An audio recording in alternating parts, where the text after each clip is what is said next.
চারিদিকে উল্লাস হুল্লোড়ের সাথে সাথে বন্দে মাতরম সঙ্গীত চারিদিকে চলছে।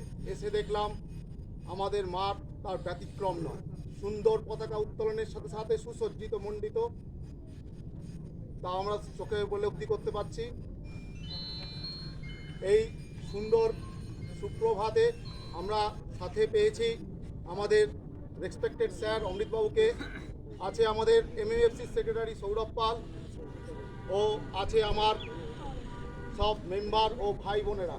তাদের প্রতি আমার বুক ভরা ভালোবাসা ও বড়দের প্রতি রক্তিম শুভেচ্ছা।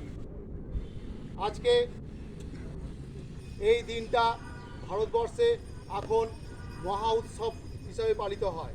এই মহা উৎসবে পরিণত করেছে যাদের, তারা বীর শহীদ সন্তানদের প্রতি আমার শত সহস্রী কোটি প্রণাম, ও যারা আন্দোলনের সঙ্গে যুক্ত ছিলেন তাদেরকেও সেলুট। জাতীয় পতাকা তিরঙ্গাকে আমার সেলুট। সাথে আমি যেহেতু এমএমএফসির সঙ্গে যুক্ত, এমএমএফসি আমাদের 15 বছর ধরেই খেলার সঙ্গে যুক্ত। স্যার বললেন যে আমাদের ভারত অনেক এগিয়েছে বিজ্ঞানের দিক থেকে ও অন্যান্য দিক থেকে। বিজ্ঞানে আমরা তা দেখেছি, করোনার সময়, মহামারীর সময় সারা ওয়ার্ল্ড, তার মধ্যে ভারত, ইন্ডিয়া টিকা আবিষ্কার দেখেছি, চন্দ্র অভিযান, এই রকম বহু কিছু ভারত আজকে আইটি সেক্টর সারা বিশ্বে দখল করে ফেলেছে। একমাত্র দেশ যেখানে প্রত্যেকটা জাতি সমন্বয় একসঙ্গে বেড়ে চলেছে, একমাত্র আমাদের সেই ইন্ডিয়া। ঠিক আছে, হিন্দু বাহুল্য দেশ বলেই তা সম্ভব।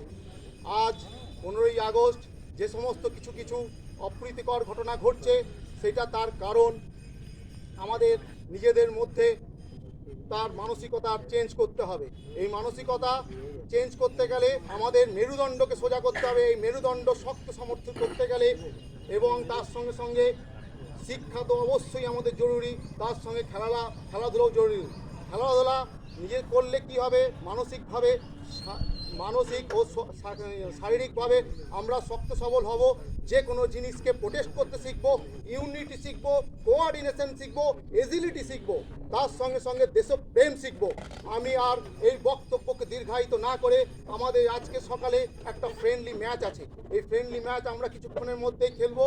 তার আগে এইখানেই আর বক্তব্যকে দীর্ঘায়িত না করে যথেচ্ছ আমার সম্মানীয় ব্যক্তিদের যথেচ্ছ সম্মান প্রদানের সাথে সাথে আমি আমার বক্তব্য শেষ করলাম।